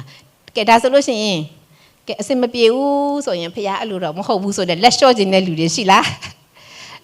ဒီနေ့ဖခင်စကားပြောနေတယ်အစင်မပြေလို့လက်မလျှော့ပါနဲ့ဆက်သွားပါကျမတို့ဝိညာဉ်ဖခင်ဆရာဒေးဗစ်လာကိုကြည့်ပါအရင်အစင်ပြေနေလို့လားအမျိုးစုံပြောကြပါဒါပေမဲ့လို့ဖခင်အလိုတော်ဖြစ်တဲ့အတွက်ဆက်သွားပါရရဝုံအချိန်တန်တော့အသီးပွင့်နေတီးလာတဲ့အခါမှာဖခင်ရဲ့ဘုံတော်ထင်ရှားတယ်အရေးကြီးတာကကိုယ့်အားဖြင့်ဖခင်ပြုမဲ့အမှုကြီးပြီးစီးဖို့ဖြစ်တယ်ကျမတို့ဝန်ခံခြင်းမှာပါတယ်နော်ဖန်ဆင်းရှင်ဤရည်ရွယ်ချက်ကိုပြည့်စုံစေတော်သူဖြစ်သည်ဖန်ဆင်းရှင်ရဲ့ရည်ရွယ်ချက်ပြည့်စုံစေဖို့ကဘာပဲလို့လဲဆိုတော့ဖခင်အလိုတော်ကိုသိရမှာသူများအလုပ်တိုင်းအာမကြနဲ့သူ့အားကြဟိုလူအားကြဒီလူအားကြဆိုရင်အဲ့ဒါအမနာတန်ပြောရမယ်ဆိုရင်ကိုဖြစ်ချင်းကိုမသိသေးလို့ကိုဖြစ်ချင်းကိုသိသွားလို့ရှိရင်အာမကြတော့ဖခင်ကအချိန်တန်ရင်နိုင်ငံတကာပို့လိမ့်မယ်အခုဒီမှာထားရင်ဒီနေရာမှာဝမ်းမြောက်စွာနဲ့အစီခံလိုက်တမန်တော်ကြီးရှင်ပေတရုကြုံရပါတယ်အချုပ်ထဲရောက်တယ်ထောင်ထဲရောက်တယ်အသက်ခံမဲ့အနေထားရောက်တယ်ကဲဒါဆိုလို့ရှိရင်ရှင်ပေတရုတယောက်တည်းလားအရင်ပညာတတ်တဲ့ရှင်ပေါလုကြီးကြတော့ပိုတော်ဆိုးသေးတယ်နော်ဒါရှင်ပန်တော်ကြီးရှင်ပေါလုကိုလည်းတမန်တော်ဝတ္ထု16မှာတွေ့ရတယ်16ကိုကြည့်လို့ရှိရင်နတ်ဆိုးထွက်အောင်သူလုပ်လိုက်ပေးတာနတ်ဆိုးထွက်သွားတဲ့ဟာအတွက်နဲ့အဖမ်းခံရတာနော်ယုံတော်ပို့ခံရတယ်ပြီးတော့အဝတ်ချွတ်ပြီးရိုက်တယ်သူတမန်တော်ရှင်ပေါလုကမကောင်းတာလုပ်လို့အဖမ်းခံတာမဟုတ်ဘူးဒီသူ့နောက်မှာလိုက်ပြီးတော့နှောက်ယှက်နေတဲ့မိန်းကလေးကိုနတ်ဆိုးထွက်အောင်လုပ်လိုက်တဲ့အခါမှာနတ်ဆိုးထွက်သွားလို့အဲ့ဒီပိုင်ရှင်ကစီးပွားမဖြစ်တော့လို့မကျေနပ်လို့သူ့ကိုနှောက်ယှက်တာဖြစ်တယ်ထောင်ထဲရောက်တာဖြစ်တယ်အဲကျမတို့ဖခင်အစိခံနေနဲ့နာခံခြင်းနဲ့လိုက်မယ်နော်ဒါဆိုရင်ရှင်ပေါလုကနာခံတာမှားနေလို့ဒုက္ခတွေ့ရတာလားမဟုတ်ဘူးဖခင်လောက်ခိုင်းတာကိုဒီဇိုင်းမတ်လောက်ပါမကြခင်တွေ့ရတော့မှဖြစ်တယ်အဲ့တော့ရှင်ပေါလုကသူ့ရဲ့ဖခင်ပေးထားတဲ့မစ်ရှင်ကဘာလဲဆိုတော့ယောမထိရောက်ရမှာဖြစ်တယ်ယောမထိရောက်ပြီးတော့အဲ့ဒီမှာဖခင်ပြုခိုင်းတဲ့အမှုတကယ်အရာရှိတွေကိုသူပြုစုပေးတယ်ယောမမရှိတယ်ယုံကြည်သူတွေကိုပြုစုပေးတယ်အဲ့တော့ယောမကိုမရောက်ခင်ရှင်ပေါလုကြီးဖြတ်ခဲ့ရတဲ့ဟာရှိတယ်အဲ့ဒါကဘာလဲဆိုတော့တမန်တော်21မှာလည်းဒုက္ခတွေတွေ့ရတယ်ပြီးတော့တမန်တော်23ရောက်သွားတဲ့အခါမှာဘယ်လောက်ထိဆိုလဲဆိုလို့ရှိရင်ရှင်ပေါလုကိုတတ်ဖို့တောင်မှသူတို့လှုပ်တာတတ်ဖို့ထိသူတို့ငါတို့မတတ်ရရင်နဲ့ငါတို့မစားဘူးထိအောင်သူလှုပ်တာဒါပေမဲ့ဖခင်ကအရန်ကောက်မြတ်တယ်သူအကြံစီမပြည့်စုံမချင်းတမန်တော်23ရဲ့12ကနောက်ပိုင်းကိုဖတ်ကြည့်လို့ရှိရင်ဘာတွေ့ရလဲဆိုတော့အဲ့ဒီပေါလုရဲ့တူလေးကအဲ့ဒီသူတို့ကြံစီနေတာကိုကြားပြီးတော့သွားပြောတယ်သွားပြောတဲ့အခါမှာဘယင်ပြောတော့ဘယင်ကနေသူ့ကိုတခါတည်းအဆောက်အကျက်တွေနဲ့ပို့လိုက်တဲ့အတွက်သူတို့တတ်ဖို့ကြံစီတဲ့အကြံစီပြတ်သွားတယ်ဖခင်တင့်ကိုအပ်ထားတဲ့အမှုမပြီးမချင်းတင့်ကိုဘယ်သူမှဖျက်ဆီးလို့မရဘူးအာမင် အဲ့တော့ဖျားရှိရနှုတ်ကပတ်တော်လာရင်ဆက်မထက်ပြီးခဲ့တဲ့ဘက်ကပြောထားရနော်ငါအတွက်ဖြစ်တယ်အားရပါရယူပါအဲ့ဒါကနှုတ်ကပတ်တော်ကိုလေးစားတာဖြစ်တယ်နှလုံးသားမှာအမိရသိမ့်ပိုက်ပါဟိုဗာလဲဂျပန်မှာဆိုတော့တိတ်တိတ်လေးနေတတ်တယ်မလားတိတ်တိတ်လေးနေရမယ်လို့မဆိုလို့နော်အိမ်ငိုက်လာရင်မတက်ရက်လို့ရတယ်ထလို့ရတယ်လမ်းလျှောက်လို့ရတယ်နော်လွတ်လွတ်လိုက်တယ်နှုတ်ကပတ်တော်ရပြီဆိုရင်အားရပါရတခါတည်းမတက်ရက်ပြီးတော့ပဲလှုပ်လို့ဘလို့ပဲဖြစ်ဖြစ်အရှင်ပေးပြီးဖျားအိုးဖျားသခင်ကျွန်တော်တက်ဖြစ်တယ်ကျမတက်ဖြစ်တယ်ရအောင်ယူပါတမန်တော်ကြီးရှင်ပေါလုကအဲ့လောက်နဲ့မပြီးသေးဘူးဘာလို့ရသေးလဲဆိုတော့မှုန်တိုင်းဖက်ရသေးတယ်မှုန်တိုင်းရောမရောက်ဖို့အရေးကိုလေသူကသွားမလားမသွားဘူးလားမိတာသူညင်းလို့ရတယ်တမင်တကာသူကသွားပါမယ်လို့ပြောလို့သူ့ကိုအကျဉ်းသား200ကျော်နဲ့အတူလွှတ်လိုက်တာသွားတော့သူဘာမှုန်တိုင်းနဲ့တွေ့တယ်ဆိုလို့ရှိရင်တမန်တော်29မှာဥရုကလူတော်မှုန်တိုင်းနဲ့ဘလောက်ပြင်းလဲတော့မသိဘူးမှုန်တိုင်းနာမည်ကဥရုကလူတော်မှုန်တိုင်းအဲ့ဒီမှုန်တိုင်းနဲ့သူတွေ့ပြီးတော့သေမလို့ဖြစ်ပေမဲ့သူ့အားဖြင့်အဲ့ဒီကလူတွေကတည်းကရသွားကြတယ်ဖယားကိုသိသွားတာပေါ့နော်ဒီလောက်မှုန်တိုင်းကြီးတွေကနေကယ်နိုင်တဲ့ဖယားရှိတယ်ဆိုတာကိုသက်သေရသွားတာဖြစ်တယ်အဲ့တော့နာခံခြင်းနဲ့သွားမယ်သွားလို့ရှိရင်ကြုံရတဲ့အခက်အခဲတွေရှိပေမဲ့နောက်မဆုတ်ပါနဲ့ဒီနေ့ဒီအသင်းတော်မှာမန်ဘာအဖြစ်စက္ကပ်မလို့ဆုံးဖြတ်ချပြီးစက္ကပ်မယ်ကျမတို့မိသားစုဝင်တွေဥယျာဉ်မှုကဝိညာဉ်တော်ဖယားဖြစ်တယ်ဝိညာဉ်တော်ဖယားကပြုစုပေးမယ်နာခံခြင်းနဲ့သွားမယ်သွားတဲ့အခါမှာအကုန်လုံး 100% စိတ်အလိုအကျဖြစ်မယ်လို့မထင်ပါနဲ့ကျမလည်းမပြည့်စုံတဲ့လူဆိုတော့မပြည့်စုံဘူးเนาะအကျုပ်ပြီးပြောထားတာဖြစ်တယ်ကျမကိုလက်ခွင့်လွတ်ပေးကြလို့ကျေးဇူးတင်တယ်နားလည်ပေးလို့ကျေးဇူးတင်တယ်ကျမကိုသားတဲ့သမီးတွေဆုတောင်းပေးရအရန်ချစ်ဖို့ကောင်းတာအိုးဆရာမတို့ဆုတောင်းပေးကြတာလေအရန်ချစ်ဖို့ကောင်းတယ်သူတို့ရဲ့ဆုတောင်းခြင်းကြောင့်ကျမလည်းဒီနေရာရပ်နိုင်တာဖြစ်တယ်ပေါ့နော်အဲ့တော့တမန်တော်ကြီးရှင်ပေါလုကိုလူတိုင်းကလက်ခံ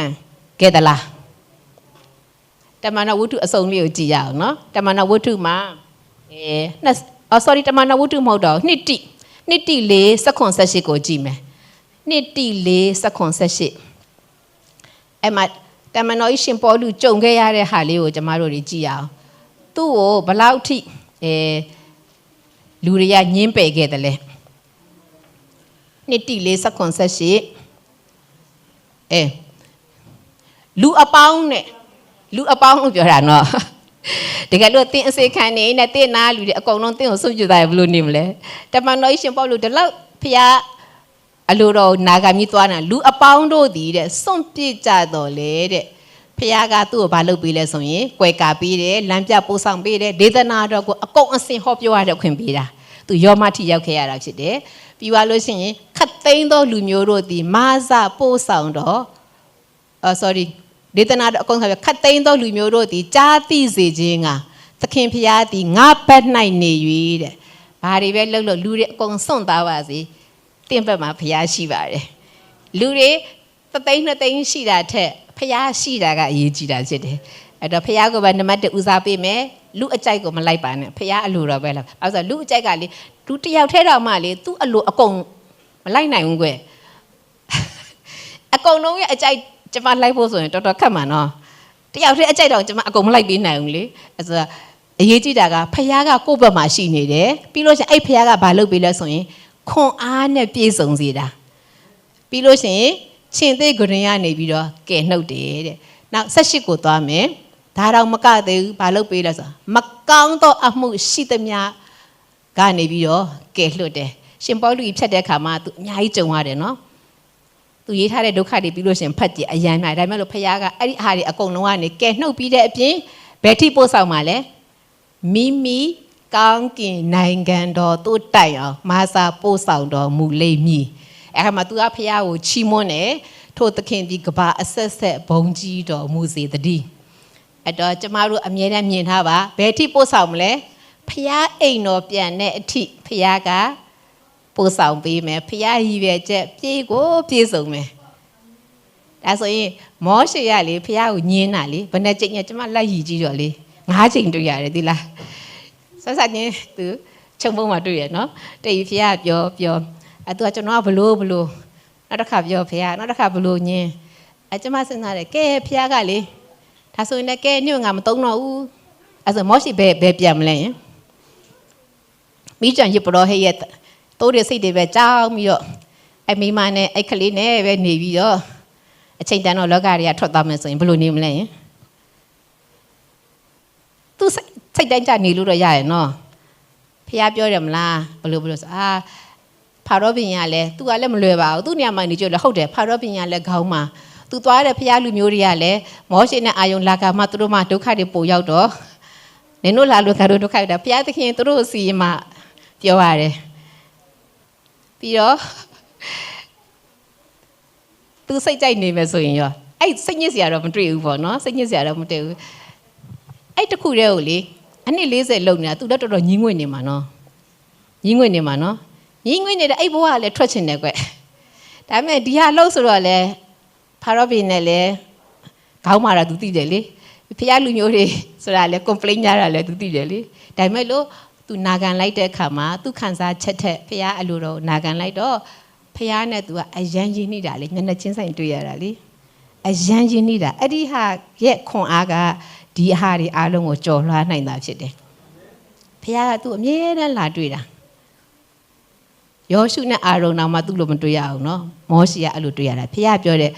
တကဘာလုံးမှာမောရှေကအနုညံ့အသိမ့်မွေဆုံးနဲ့ဒါပေမဲ့မောရှေလည်းဒေါသထွက်တာရှိပါတယ်အရန်လေဒါပေမဲ့လို့ဖះကအမြင်မှာတော့ဖះရှိမှာတော့အနုညံ့အသိမ့်မွေဆုံးတော့လူဒါဆိုရင်မောရှေစန္ဒကိုဖះကလိုက်လျောလိုက်မယ်ကဲဒါဆိုလေနေသဘောပဲသွားမခိုင်းတော့ကဲ तू ပြန်လာမယ်ဒီလိုပဲနေ့တိုင်းတိုးရောက်ခမရဲ့တိုးတွေစိတ်တွေတိုးလည်းပါတယ်စိတ်လည်းပါတယ်တိုးနဲ့စိတ်ကတဘာမတူဘူးတင်တယ်နော်ကျွန်မမသိဘူးအဲ့နှစ်ခုကို तू ဘလို့ကြောင်းလည်းမသိဘူးနော်ကျွန်မလည်းစဉ်းစားနေတိုးရဲ့စိတ်ကနှစ်ခုဆိုတော့လေတိုးစိတ်များတဲ့ပြီးလို့ရှိရင်ဖတ်ကြည့်လိုက်တိုးစိတ်များဆိုတော့လေအဲ့လိုနာ तू သွားရင်ပျော်လားဆိုလည်းမပျော်ဘူးကျွန်မတို့ရှိတယ်နော်ဖះကလေ comfort zone တွေကထွက်ခဲ့တဲ့ငါပြတဲ့လမ်းကိုသွားဆိုတော့ comfort zone တွေကထွက်ချင်တယ်စိတ်ကုန်နေပြီလေအခုစိတ်မကုန်တဲ့လူရှိလားတနေ့မနေ့9နာရီရောက်6နာရီပြန်ပြီးမပြီးရင်အစင်မပြေတော့ပြီးအောင်လုပ်ရတာလေပျော်လားကျွန်မလည်းအဲ့မှာစကားပြန်ဘာသာပြန်16နှစ်ဒီခုမယားကြီးမှာက4နှစ်အနည်း20လောက်ခဲ့တော့လေပျော်လားဆိုလဲမပျော်ဘူးကဲဒါပေမဲ့ comfort zone နဲ့ထွက်ဆိုလဲမထွက်ရဲဘူးသီလားဖះအတန်မကြမချင်းမထွက်ရဲဘူးအဲ့တော့စိတ်ကုန်နေတာလားဆိုလဲကုန်နေပြီအဲ့မှာမထွက်ရဲဘူးကဲမထွက်ရဲလို့မလုပ်ရဲလို့ဖះအလိုတော်ညင်းပြီးသူတိုးတွေစိတ်တွေပဲကြောက်ပြီးဒီလိုပဲတေဝါလို့ဆိုရင်ဘယ်လိုလုပ်မလဲအဲ့မှာဖះပြန်ပြောတယ်ထောက်မြတ်ရကျနှစ်မှာဘယင်ကလေယောက်ျားလေးတွေအကုန်လုံးတတ်ခိုင်းတယ်မလားတတ်ခိုင်းတော့မောရှိကိုဖះကမတတ်ရပဲနဲ့ကယ်လိုက်တာလေညို့ငါကယ်ထားတာလေဒီအကြံစီအတွက်ငါသမကယ်နေအဲ့ထဲကအသက်ခံရတာကြာပြီဟုတ်တယ်မလားကို့ဖះကယ်ပြီးဂျပန်ပို့ပြီးတော့ဂျပန်မှာတလောက်ကောင်းကောင်းမွန်မွန်ထားတာအကြံစီရှိတယ်လေအဲ့အကြံစီကိုမေ့ပြီးတော့ငါလာနိုင်လို့ငါရောက်လာတာငါလာနိုင်လို့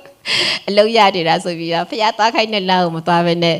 စက်နေချင်းတပဆိုရင်လေဖះကတော့လွတ်လပ်စွာရွေးချယ်ခွင့်ပေးမှာပဲဖြစ်တယ်အဲ့မှာဖះကပြောမှဆိုရင်ပြောလို့ရတယ်နော်ကလေးတွေအကုန်လုံးအသက်ခံတဲ့အချိန်မှာညို့အသက်မခံရဘဲနဲ့ဖာရောဘင်ရဲ့နန်းတော်ထဲတော့ပြန်ထည့်ပြီးတော့မောရှေလည်းမာနကြည့်ရင်ကြည့်လို့ရတယ်ငါကဖာရောဘင်ရဲ့သမီးရဲ့မွေးစားခြင်းခံရတဲ့သားဖြစ်တယ်ဆိုပြီးတော့နန်းတော်ထဲမှာသူအနှစ်40ပညာတွေအရန်သင်ခဲ့တာလေပညာအရန်တက်တယ်လေမာနကြည့်ရင်ကြည့်တယ်အဲ့မာနကြည့်ပြီးတော့ဖះအကြံစီမပြည့်စုံရင်ဘာလုပ်လို့ရမှာလဲထာဝရကာလမှာဘာမှမအကျိုးမရှိတာအဲ့တော့ပညာတက်တာလည်းကောင်းပါတယ်ဒါပေမဲ့လို့ဥယျာဉ်ထဲမှာစိုက်ပျိုးခံမှတာလည်းရင်ဖះကိုယ်နဲ့ပြုကျင်တဲ့အမှုပြီးစီးမှာဖြစ်တယ်အဲ့တော့မာနကြီးတဲ့အခါမှာဖះပြောတဲ့စကားလေးပြန်တတိယပါအဲ့မာနကြီးတာကဘယ်သူပြောလဲဆိုတော့ရှင်ပတရုလည်းပြောသလိုရှင်ပေါလုလည်းပြောတယ်ဒီနေ့ကတော့တစ်ပေ9ရဲ့9-6ပဲပြောလိုက်တာနော်နောက်ရှင်ပေါလုပြောတဲ့ကြံချက်ရှိတယ်ကျွန်မဒီမနေ့အချိန်မမီလိုက်လို့မရှာလိုက်ရလို့တမန်တော်ကြီးရှင်ပေါလုပညာအရန်တက်ပါတယ်သူကလည်းပြောထားတာဖြစ်တယ်ထောင်လွှားလို့ရှိရင်ဖះကစီတာတယ်တဲ့ဘာလို့စီတာတာလဲချီးမြှောက်လို့မရတာလေချီးမြှောက်လို့မရတာအဲ့တော့နောက်တစ်ခုပြောပြီးအဆုံးသတ်မယ်အဲ့ဒါကဘာလဲဆိုတော့တင့်ကိုတင်ယေရှုသာမဟုတ်ရင်ငါဘာမှမဟုတ်ပါလားလို့သိပြီလားကိုဖះရှိမှအခုရိုးသားသားလေးမေးကြည့်ပါသခင်ယေရှုကြောင့်သာမဟုတ်ရင်ငါဟာဘာမှမဟုတ်ပါလားတမီးဟွာလေးရိုက်ပြီးတော့ထိုးပေးလိုက်မျက်လုံးထဲမှာကြံသွားအောင်လို့သခင်ယေရှုကြောင့်သာမဟုတ်လို့ရှိရင်ငါဟာဘာမှမဟုတ်ပါလားအဲ့မိကုန်းလေးကိုကိုယ့်ကိုယ်နေ့တိုင်းမေးကြည့်ပါသိပြီလားသခင်ယေရှုသာမဟုတ်လို့ရှိရင်ငါဟာဘာမှမဟုတ်ပါလားသိပြီလားအဲ့သိတဲ့နေ့က တင်အလွန်ထူးခြားမဲ့နေ့ဖြစ်တယ်မောရှေလက်ထဲမှာလှန်တန်ရှိတယ်နော်သူကနေ့စဉ်ဘာလုပ်လဲဆိုတော့ရောက်ခမရဲ့သိုးတွေစိတ်တွေကိုကြောင်းတဲ့ခါမှာဒီလှန်တန်လေးကိုသုံးပြီးသူကဒီလိုလေးပဲစူးစမ်းနေတယ်လို့တင်လည်းအခုဖျားထားတဲ့နေရာမှာပတ်တိုင်းအလုပ်ရှိမယ်အင်ဂျင်နီယာတွေရှိတယ်ဒီမှာအရန်တော်တယ် IT ပညာရှင်တွေအင်ဂျင်နီယာတွေအများကြီးပဲကျမတို့အသင်းတော်မှာဖျားပို့ထားတာအဲ့ဒီကွန်ပျူတာရှိမှလုပ်နေမှာပေါ့နော်တင်တက်နေတဲ့ဒီကွန်ပျူတာပညာလေအဲ့ဒါကကိုစာဝိနေအတွက်ကိုလုပ်နေတာလားယေရှုသာမဟုတ်လို့ရှင်ငါဘာမှမဟုတ်ဘူးလို့သင်သိသွားပြီးတော့အဲ့ပညာကဖျားဘုံတော်အတွက်ပဲဖြစ်စေပါဖျားကိုပေါ်မှာထားတဲ့ရည်ရွယ်ချက်အတွက်ပဲဖြစ်စေပါလို့ဖြစ်သွားတဲ့နေ့ဟာအဲ့မောရှေရဲ့လှန်တန်ကထာဝရဘုရားရဲ့လှန်တန်ဖြစ်သွားတယ်ထွက်မြတ်ရကျမ်း4ရက်24သမီးထိုးပေးမလား4:20မှာထာဝရဘုရားရဲ့လှန်တန်ဖြစ်သွားတာကိုစာဝိနေရတဲ့ပဲကိုသုံးမယ်ကိုလုံနေမယ်ဆိုရင်သွားပါရတယ်ဘုရားလို့လောက်ခွင့်ပေးထားတယ်လူလောကထဲမှာ comfort zone ထဲမှာပဲနေပြီးအချိန်နဲ့ကုန်ပြီးတော့အိမ်တော်ရောက်သွားတဲ့ယေရှုကတွေ့တဲ့ခါမှာငါပြင်ဆန်းတာလေးနှစ်တော့ငါပေးမလို့စုတွေတက်တဲ့ဖူတွေဘာမှစောင့်မမဖြစ်တော့အောင်လက်မကပြီးလို့မရအောင်အောင်လက်မကတော့လိုချင်တဲ့စောင့်ဝဲမဖြစ်ချင်ဘူးလေ GAPD မလေးအန်ဝမ်းတော့မပြောနဲ့အန်ဝမ်းတဲ့ကြော်တဲ့ business Japanese လည်းရတယ်လားကဲလက်ဖက်ပြားတဲ့ကုမ္ပဏီကမဖြေထားဘူးဘလို့အလုပ်ခံမလဲဟုတ်တယ်မလား business Japanese တောင်ရလားအေးလက်မပြကုမ္ပဏီမှာတော့ဒီလိုပဲလေဖះရှိမှကျမတို့တွေကိုတက်နေတဲ့ပညာကကိုစာဝိနေရတဲ့ပဲကိုသုံးနေလို့ရှိရင်မောရှေရဲ့လှန်တန်ပဲဖြစ်နေမှာပဲမောရှေရဲ့လှန်တန်ကသိုးတွေစိတ်ကြလို့ကြောင်းလို့ရတယ်ဒါမဲ့လို့ထာဝရဘုရားလက်ထဲကိုရောက်သွားတယ်သူ့ရဲ့အသက်တာကိုပေးလိုက်တာလေသူနာခံလိုက်တာလေအခါမှာထမြတ်ဝါကျမ်း4ရဲ့အစလေးမှာဖះကမောရှေကိုလှန်တန်ကိုပြစ်ချလိုက်တယ်ပြစ်ချလိုက်တဲ့အချိန်မှာမောရှေကနာခံခြင်းနဲ့ပြစ်ချလိုက်တာနော်ဒါဆိုရင်ဘေးရလူမေးကြည့်ပါဦးမွေလိုက်တာပြေးဘူးလားလို့ဘေးရလူမေးကြည့်မွေလိုက်တာပြေးဘူးလား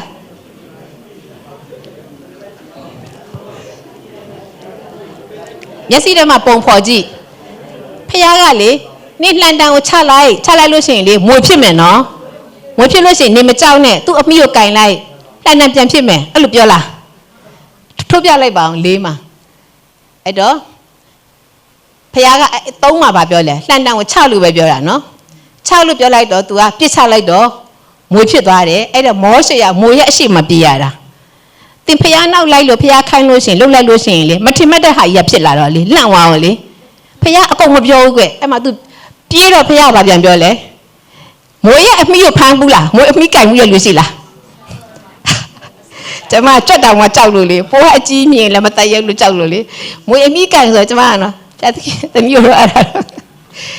မွေအမိကန်ဆိုကန်ရတယ်ကန်လဲတော့ဖြစ်တာလေလှမ်းပြန်ဖြစ်သွားအဲ့မဲ့ဖះကြုံမပြောဘူးနော်ကြုံမပြောဘူးဒါမဲ့လို့နာခံချင်းနဲ့သွားပါရုတ်တရက်ကြီးလှမ်းမွေဖြစ်တယ်လို့ကြောက်ရတာလေတွေ့ကျင်တွေ့မယ်ကျမတို့လည်းနားထောင်ပေးနေရုတ်တရက်လေးဟဲအဲ့ဆိုဘယ်လိုလုပ်ရမလဲဖះတခင်ဟိုမှာ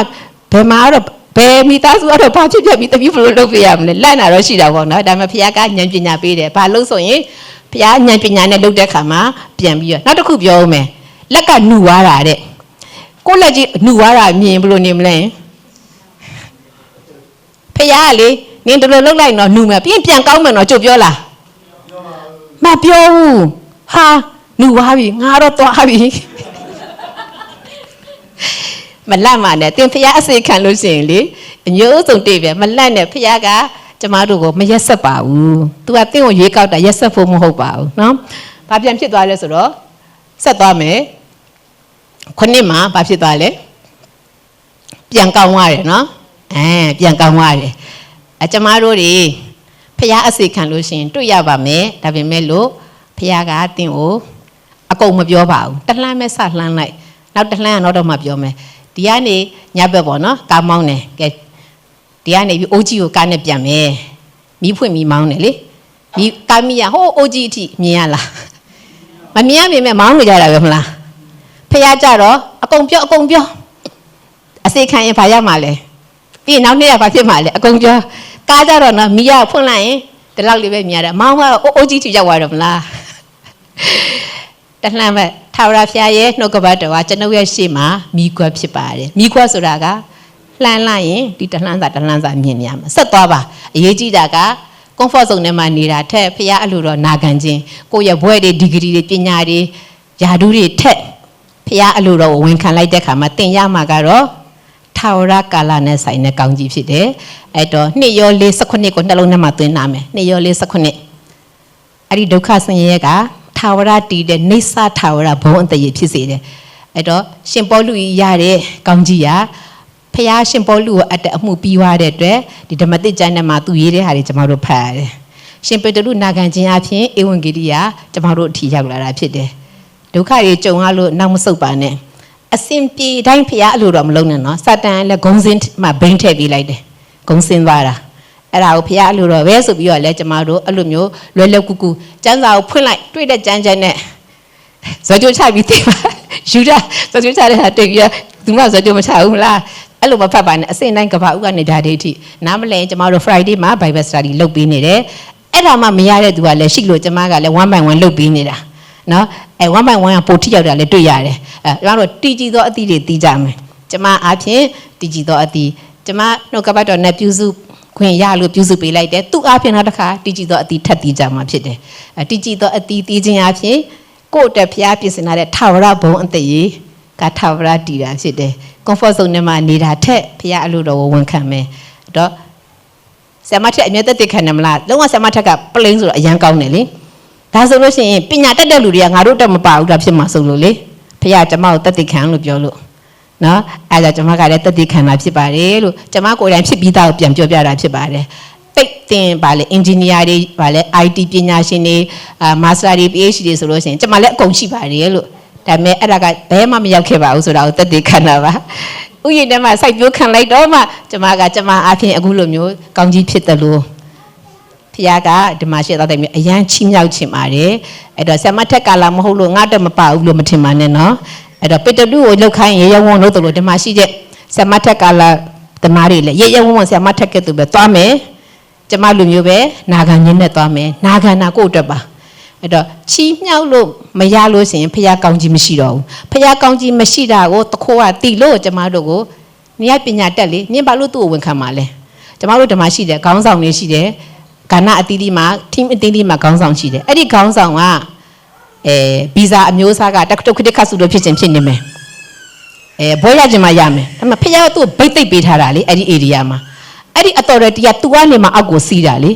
ေသူ့ကိုမဝန်ခံမချင်းအဲ့ဗိတ်သိက်ကကိုရှိမစီးတာလေကောင်းကြီးမိုးကရွာနော်ကိုကထိဆောက်ပြီးမိုးကိုခံထားတာလေငါခေါင်းဆောင်ကဗာလဲဘာခေါ်လဲဥပမာပေါ့ညီမပြည်မှာဆိုရင်ဘာခေါ်လဲဆက်တမ်းမအောင်တာလို့ရှိမှာပေါ့နော်ဂျပန်မှာဆိုရင်လည်းနီဟွန်ကကိုပြီးတာမပြီးတာရှိချင်းမှာပေါ့သူဘာနဲ့အမျိုးစုံဒါပေမဲ့လို့အဲ့ဒါကိုကြည့်ရတာမဟုတ်ဘူးအဲ့ဒီအာရှာရဲ့ခေါင်းဆောင်ဘာခေါ်လဲ Sunday School ရဲ့ခေါင်းဆောင်ဘာရှိသေးလဲ Management ခေါင်းဆောင်အမျိုးစုံရှိတယ်ကွယ်ခေါင်းဆောင်နေအဲ့ခေါင်းဆောင်ကိုဖခင်ကသူ့ကိုအကြောင်းရှိလို့ကိုခေါင်းဆောင်ခံထားတာဘာလို့ပေတရုကိုခံလဲဘာလို့ရှင်တုကာကိုမခံလဲဖခင်ကိုတော်ပြီး complaint တက်လို့ရလို့လားဖခင်အလိုတော်ပဲလေကျမတို့နဲ့နေတဲ့အရာကလူအုံနောက်နဲ့နားမမလည်နိုင်တာဟုတ်တယ်မလားအဲ့တော့ဗိတ်သိပ်ပေးထားတဲ့ခေါင်းဆောင်အောက်မှာမဝင်ခံနိုင်လို့ကောင်းကြီးကကိုရှိမရှိလို့ကိုရောက်မှပန်းနဲ့မရောက်တာတက်တင်တယ်လို့မတက်လာတာပေါ့နော်အဲ့ဒါကဖခင်ကအလိုတော်ကဘာလဲဆိုတော့ချီးမြှောက်ခြင်းနဲ့ချီးမြှောက်လို့ရဖို့ကနှိမ်ချတာနှိမ်ချတယ်ဆိုတာကလည်းကိုယ့်အတွက်ပဲဖြစ်ပါတယ်လို့မဝင်ခံတော့လက်ခေါင်းဆောင်ကအကျိုးမရောက်သွားပါဘူးသူကတော့သူဟာနဲ့သူဖျားပိတ်သိမ့်နဲ့သွားနေမှာပဲမဝင်ခံတော့ကိုပဲကိုရောက်မှပန်းနဲ့မရောက်တာလေတစင်ထောင်ရင်လည်းတစင်ထောင်လို့ရှိရင်ကိုလုံနိုင်တဲ့ဘောင်ထဲမှာတော့ရောက်မှာပေါ့နော်ဒီဖျားဥယျာဉ်ထဲမှာရှိရင်တော့ဥယျာဉ်ကကြီးထွားတာနဲ့မတူဘူးပေါ့နော်ကျမတို့ဒီဖျားပေးလိုက်တဲ့ဒီနှုတ်ကပတ်တော်နှလုံးထဲမှာတိုးထားပါမယ်ကျမတို့ဒီနေ့ကိုအသက်တာတကယ်ပဲညှင်းငွေ့နေပြီလားကိုကမနာတမ်းပြန်မေးပါစိတ်မပြတ်ပါနဲ့ဖခင်ကမကြခင်တင့်ရဲ့လှန်တန်ကထာဝရဘုရားရဲ့လှန်တန်ဖြစ်မဲ့အချိန်ဒီနေ့ဒီချိန်ဖြစ်တယ်ဆုံးဖြတ်ချက်ချပါကိုတက်တဲ့ပညာတွေ engineer တွေ IT တွေဘာရှိသေးလဲစကားပြန်ဘာသာပြန်နေကျမလည်းဟိုဟာလေအရန်သားသမီးတွေအရန်တော်ကြတက်ကြတော့မပြောပြတတ်ဘူးကဲအဲလေအမျိုးမျိုးရှိတယ်ကွယ်အရန်တော်တယ်အဲ့ဒါတွေကဖခင်အတွက်ဖြစ်ပြီလားဖြစ်ပြီဆိုလို့ရှိရင်လေထာဝရဘုရားရဲ့လှန်တန်ဖြစ်သွားမှာအဲ့ထာဝရဘုရားရဲ့လှန်တန်ဖြစ်ရတော့နမိတ်လက္ခဏာ အာရုံကနမိတ်လက္ခဏာလုတ်ခဲ့တယ်အဲ့လှန်တန်နဲ့ဒါပေမဲ့လို့အာရုံကသူတတ်နိုင်လို့လုတ်တာမဟုတ်ဘူးနော်ဖခင်ကလုတ်ခိုင်းလိုက်လို့သူလုတ်နိုင်သွားတာပြီးလို့ရှိရင်အေးအေးစစ်စစ်ဖတ်ကြည့်အာရုံလုတ်လိုက်လို့အဲ့ဒီမှာလှန်တန်ကနေပြီးတော့ဘာဖြစ်သွားလဲဆိုတော့ထွက်မြတ်ပါ9မှာ10မှာမွေဖြစ်သွားတယ်ထွက်မြတ်ပါ9ရက်20မှာအဲ့လှန်တန်ကမြစ်ကြီးကိုရိုက်လိုက်တဲ့ခါမှာမြစ်ရသွေးဖြစ်သွားတယ်ပြီးတော့ထွက်မြတ်ပါ10က6မှာဘားတွေဖြစ်သွားတယ်အာရုံလုတ်တဲ့နမိတ်လက္ခဏာအများကြီးပဲနော်ပြီးတော့10ရက်16မှာမြေမှုန့်ကနေခြေကောင်ဖြစ်သွားတာအဲ့တော့ဒီနောက်ဆုံးဘာကိုဘုရားပြောခိုင်းလဲဆိုတော့လေဖခင်သင်အပြင်နမိတ်လက္ခဏာလုတ်လိုက်မယ်အာမင်အဲ့အချိန်မှာအာရုံတို့မဖြစ်စေဖို့တတိထားပါအဲ့လိုဖခင်ကတိကျကျပြောတယ်နော်မောရှေနဲ့အာရုံကို2ယောက်အတူလုတ်ခိုင်းတာလည်းရှိတယ်2ယောက်အတူလုတ်တဲ့ခါမှာဖြစ်တဲ့နမိတ်လက္ခဏာတွေကဘာတွေလဲဆိုလို့ရှိရင်6မှာအဲ့တော့အကျိတ်တွေပြည့်တဲ့အနာတွေတနိုင်ငံလုံးဖြစ်သွားတာပြီးတော့ဖခင်ကဘာကြောင့်လဲမသိဘူးမောရှေတယောက်တည်းကိုလုတ်ပါလို့ပြောတယ်အဲ့ဒါကအများကြီးပဲမောရှေတယောက်တည်းလုတ်တာကကြတော့6မှာ22မှာလှန်တန်ကိုကောင်းကင်ကိုဆန့်လိုက်တဲ့ခါမှာဖခင်ကကောင်းကင်ကနေမိုးကြိုးနဲ့မီးတီကိုလွှတ်လိုက်တယ်ပြီးတော့မီးရမြေပေါ်မှာပြေးသွားတယ်တဲ့ပြီးတော့10ရက်73မှာကျိုင်းကောင်နေအဲ့ဒါကမောရှေတယောက်တည်းလောက်တာပြီးတော့10ရက်22မှာဘလောက်မှောင်မိုက်လဲဆိုလို့ရှိရင်စမ်းတက်ပြီးတွေ့ရတဲ့မှောင်မိုက်တဲ့3ရက်လုံးလုံးနဲ့စမ်းတက်ပြီးတွေ့ရတဲ့မှောင်မိုက်3ရက်လုံးလုံးထလို့မရဘူးတဲ့အပေါ်အလေးအဲ့မှာပဲသွားမယ်ထင်တယ်နော်ပုံဖော်ကြည့်တာလေအဲ့လိုမျိုးလောက်ကြတော့မောရှေတယောက်တည်းနဲ့လောက်တာအာရုံတယောက်တည်းကိုလှုပ်ခိုင်းလို့ပြောတာကဖခင်ကမောရှေကိုပြောတာမောရှေအာရုံကိုလှုပ်ခိုင်းဆိုတော့မောရှေကလှုပ်တယ်ပြီးတော့အာရုံနဲ့မောရှေတွဲလို့ဆိုတော့တွဲလှုပ်တယ်တယောက်တည်းလို့ဆိုတယောက်တည်းလှုပ်တယ်ဖခင်ရဲ့ instruction ကိုတိတိကျကျနာခံဖို့လိုတယ်ပြီးရင်ဖခင်ကိုယ်တိုင်လှုပ်တဲ့ဟာရှိတယ်မောရှေကိုလည်းမခိုင်ဘူးအဲ့ဒါကဘာမှတွေ့ရလဲဆိုလို့ရှိရင်10က24မှာအလွန်ကြမ်းတမ်းသောရင်ရဲတွေ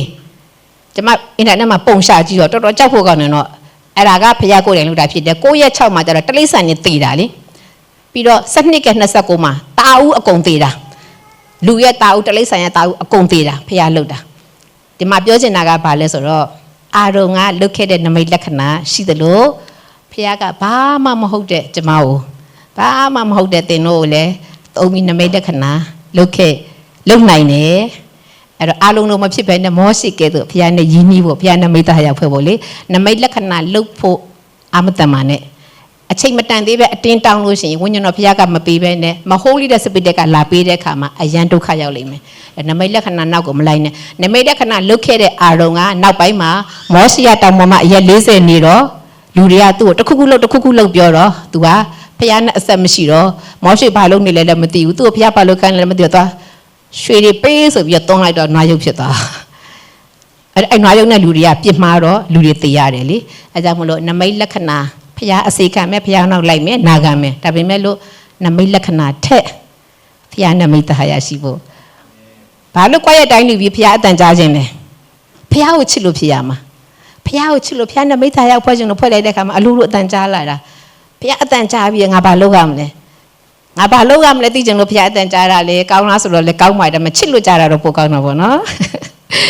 ဒါကျမတို့ဒီသခင်ယေရှုကပြောတဲ့စကားလေးတစ်ခုနဲ့နောက်ဆုံးအဆုံးသတ်ပါမယ်သခင်လို့ခေါ်ပြီးလာကြတယ်နော်သခင်ယေရှုဘာပြောလဲဆိုတော့ငါမသိဘူးတဲ့အဲ့တော့ပြန်ပြောတယ်သခင်ယေရှုနာမည်နဲ့ကျွန်တော်တို့နမိတ်လက္ခဏာတွေလုပ်တယ်လीတဲ့အေးတဲ့ငါနာမကတကူရှိတော့နမိတ်လက္ခဏာဖြစ်တာပေါ့တဲ့ဒါပေမဲ့နင်တို့နဲ့ငါအဆက်မရှိတဲ့အတွက်နင်တို့ငါမသိဘူးတဲ့ဒါနမိတ်လက္ခဏာကသခင်ယေရှုနာမနဲ့ကျွန်တော်တို့လုပ်ရင်ဖြစ်ပါတယ်အဲ့နမိတ်လက္ခဏာထက်အရေးကြီးတာကဖခင်ကိုလှုပ်ခိုင်းသလားအဲ့ဒါအရေးကြီးတာဖြစ်တယ်ဖခင်ကိုလှုပ်ခိုင်းတာလေးပဲလှုပ်ရင်ဖခင်ကကိုလှုပ်တဲ့ဟာပေါ်မှာလူတကာကိုကောင်းကြီးဖြစ်စေမှာဖြစ်ပါတယ်အဲ့တော့ကျွန်တော်တို့ဒီနေ့ဖခင်ရဲ့နှုတ်ကပတ်တော်နှလုံးထဲမှာတယောက်တစ်ခုစီတစ်ခုတည်းမကမျိုးစေ့ကြိုက်ပြီလို့ထင်တယ်နံပါတ်1မှတ်မိစေချင်တာကတော့115-22ကျွန်တော်ဆုံးလေးထုတ်ပေးလိုက်ပါဦးနှလုံးထဲမှာလုံးဝသွင်းလိုက်ပါပုံလေးရိုက်ပြီးဖမ်းထားလိုက်အုံနှောင်းနဲ့ပုံရိုက်ပြီးဖမ်းထားလိုက်115-22ဖခင်ရဲ့အလိုတော်ကိုသိအောင်လုပ်မယ်ဖခင်နဲ့မိသားရောက်ဖွဲ့မယ်ဖခင်ကိုချစ်လို့ဖခင်နဲ့မိသားရောက်ဖွဲ့မယ်ဖခင်လိုတော့သိလာပြီသိလာလို့ရှိရင်ကျေးဇူးတော် ကုမလိမ့်မယ်ဝိညာဉ်တော်ဖခင်ကနာခံနိုင်ဖို့ခွန်အားပေးလိမ့်မယ်အခါမှာဖခင်ကအားရမယ်တဲ့အဲ့တော့ဖခင်အားရတဲ့အသက်တာဖြစ်ကြပြီဘေးကလူပြောလိုက်ပါဖခင်အားရတဲ့အသက်တာဖြစ်ပြီနော်လို့အဲ့ဒါဆိုရင်အားလုံးကျမတို့စက္ကပ်ဖို့ဖြစ်ပါတယ်